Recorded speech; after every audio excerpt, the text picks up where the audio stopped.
Einstein was...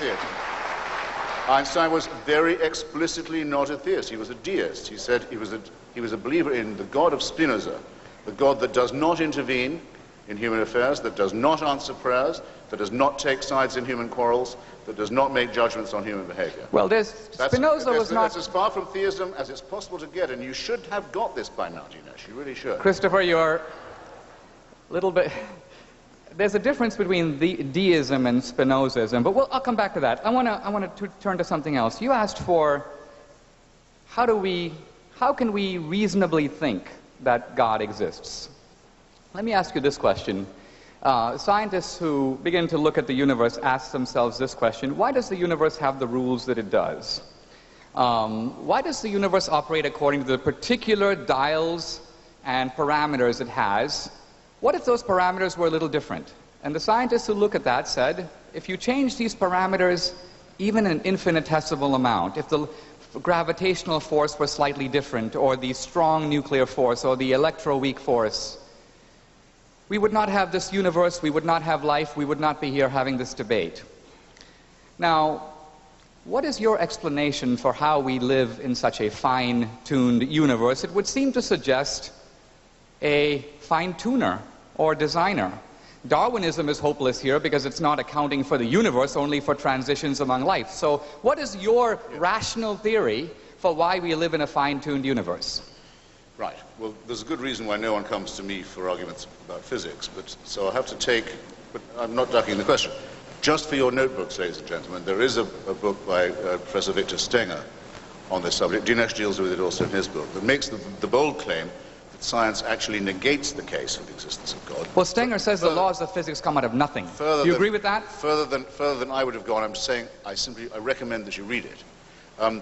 A chasm of tautology yawns at the feet of all those who go in for this argument. Richard Dawkins actually said to me once he thought it was the most interesting argument he'd so far heard or encountered in all the debates we've all had with the faithful, and it is, because there's something extraordinary about it. Of course, also appeals to us, because anything that says to us, you know, you might not have been here, but you are, so that must be something majestic, is obviously appealing to us. It's sometimes known as anthropocentric. Look at the consequences. Look at an example just in the suburb of this argument where we happen to live. A tiny solar system on the very, very edge of the known universe, with a sun that is going to flare up in a while into a red dwarf, go out, having boiled us alive, on the only planet in its solar system that can support, or I think ever has supported, anything like life. Of the other planets, most of them are either or all of them, I should say, are either much too hot or much too cold. This is just in our hood, on our block, to support life, and that's true also of huge tracts of our own dear planet, which we happen to know, whatever argument we take about it. Christopher, I'm sorry, you're filibustering me a little bit here. This is cross-examination. Is poised on a climatic knife edge. So I would say, bear that in mind, and I would add, quite some design, and quite some designer. Well, you said that... No, I thought it was my turn to ask a question. Yeah. Well, actually, I will forego my question to you if you'll re-ask your question to me about atheist tyrannies and massacres. And I won't take too much time on it. Otherwise I have to ask it to myself. I'd be willing to ask you those questions if you let it go in a cross-examination. Otherwise, I ask a question and you take up all the time. Well, no, that's why I was asking. That's why I was asking you if that condition would seem fair. I mean, I must answer the question which you have asked me in one of your contributions. Shall we leave it for a... Let me do it this way. How about if I put the ball in your court, you pose the questions to me on this topic, and we can go back and forth? All right, then. Okay. Okay. On this question, then, of atheists and secular dictatorships that I'm only just mentioning, has it ever struck you that the original totalitarian movement of the 20th century, the one that actually invented the term totalitarianism, popularized it, claimed it for itself, the movement of Mussolini, Franco, Salazar, the Ustasha in Croatia, Father Tiso in Slovakia, you'll see where I'm going with this now, was basically only another term for the Catholic right wing. There's nothing secular about fascism. If there had been, the Vatican would not have signed treaties and concordats with all of the movements and governments that fascism created. I don't think I need to waste very much more time on that. There's a big literature on it. The Church keeps on apologizing for this, as for its engagements with similar political movements and governments in Latin America after the Second World War, after the main battle against fascism was over. The German version of this is not the same. It's quite clear that Hitler disliked Christianity, though he never repudiated his Catholicism, praised the Church in Mein Kampf, asked for his birthday to be celebrated, which it was every year in every Catholic church in Germany by the order of the Vatican.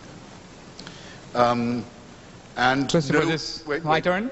Well, wait, just in view of this, in view of the fact that not one person, according to Paul Johnson, Catholic historian known to you, I think has praised your work, up to 50% of the Waffen-SS were confessing Catholics, none of whom were ever threatened with excommunication for their activities. The only Nazi I know of to be excommunicated by the Roman Catholic Church was Joseph Goebbels. And do you want to know why that was? Do you want to guess? He married a Protestant. Magda Goebbels was a Protestant. The Church said, excuse me, we do have our standards. All right. This is not secularism, Dinesh, and it's quite false to say. And it's actually, there's an insinuation in it that I reject and resent. It's quite false to say that these are the outcomes of secular politics. Thank you. When I first came to America, Or rather, wouldn't you say? It's supposed to be a question.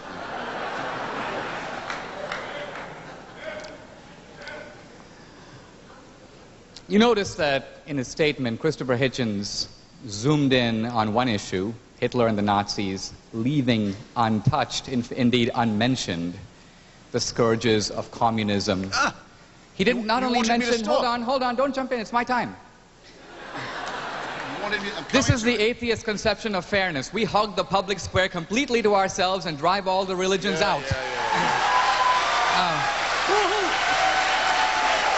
Look.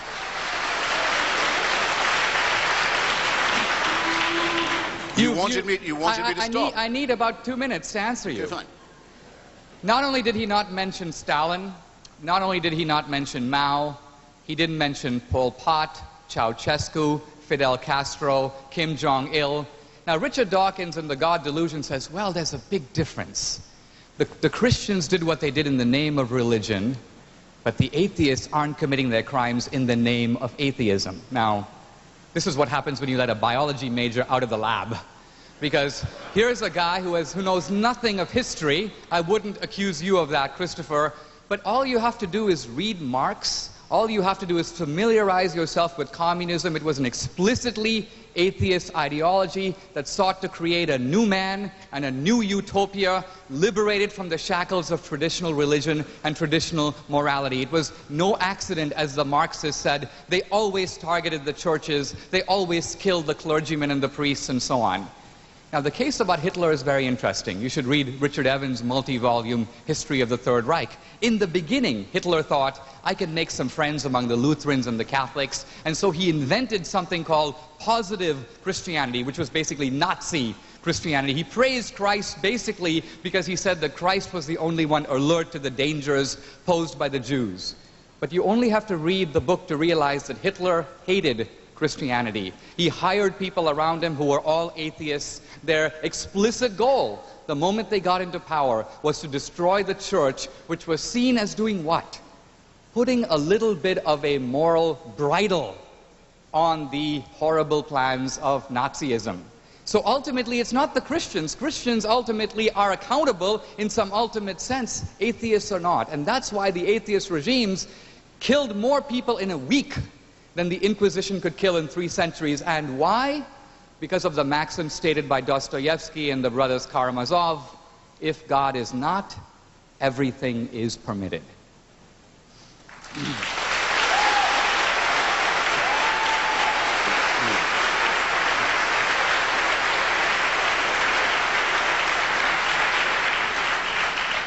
Again, Dinesh, I'm sorry, a slightly low blow. You said, look, when are you going to get through with your question? So I politely stopped. And then you said, look at all the things you didn't mention in it, which I was just coming to.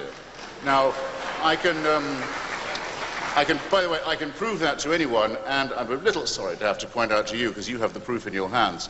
There's a whole chapter of my book on this subject that deals with Stalin and the rest of them. And you know that's true, even if the audience don't. Well, may I answer? This is not a question I'm going to duck. To the contrary, it's one I've insisted on taking up. Would that not be, I appeal to the fairness of the audience, is that not what I've been doing for the last 15 minutes? So don't accuse me of running from a question I'm trying to confront. Now, take Russia in 1917, which I think you want me to do. Is it not the case that for centuries, hundreds and hundreds of years, millions and millions of Russians have been told that the head of the state is something more than human? Not quite divine, but a little more than human. The head of the church, the Tsar, the little father of his people, and that from him all blessings come. And under this benign Christian rule, serfdom, the publication and circulation of the protocols of the elders of Zion, the original fabrication of anti-Semitism, many other similar delights are born. Well, you're Joseph Stalin. You inherit this situation. You shouldn't be in the dictatorship business, I submit, wouldn't you agree, if you can't take advantage of a huge reservoir of credulity and servility like that. It's ready-made for you. You can say, well, let's have a heresy hunt, and there'll be heretics, all right, and you have a show trial. An inquisition. You can say, let's have miracles. We'll claim we are responsible for miracles. Lysenko's biology purports to produce miraculous new harvests.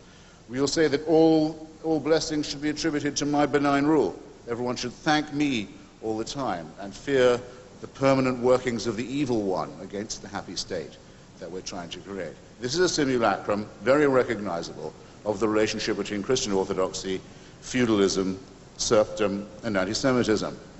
Now, I will take your challenge, Ines, when you point out to me a society that has degenerated into famine, disease, paranoia, torture, and mass murder because it has followed the precepts of Lucretius and Epicurus and Democritus and Spinoza and Thomas Paine and Thomas Jefferson and Albert Einstein.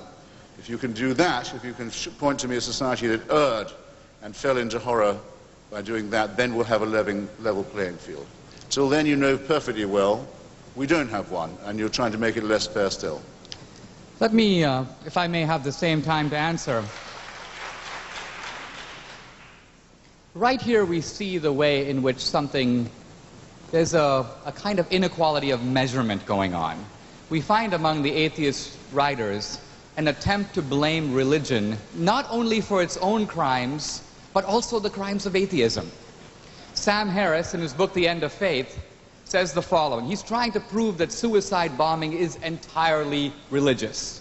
But he knows that the inventors of suicide bombing in the modern form are the Tamil Tigers, who are fighting over land and are fighting over self-determination. So he says this: while the motivations of the Tamil Tigers are not explicitly religious, they are Hindus who undoubtedly believe many improbable things about the nature of life and death. The cult of martyr worship that they have nurtured for decades has many of the features of religiosity that one would expect in people who give their lives for a cause. So the Tamil Tigers see themselves as secular combatants in a political struggle. But Sam Harris detects a religious motive because these guys are Hindus, and surely there's some underlying religious craziness that explains what they're doing. Now we turn to Christopher Hitchens. I want to read, if I may, a line from Daniel Dennett in his book Breaking the Spell. He says this. He says, it is true that religious fanatics are rarely, if ever, guided by the deepest and best tenets in those religions. So what? Al-Qaeda and Hamas terrorism is still Islam's responsibility, and abortion clinic bombing is still Christianity's responsibility. Here's what he's saying. If bad guys do bad things in the name of an ideology, the ideology doesn't get to shake them off and say, those guys were just perversions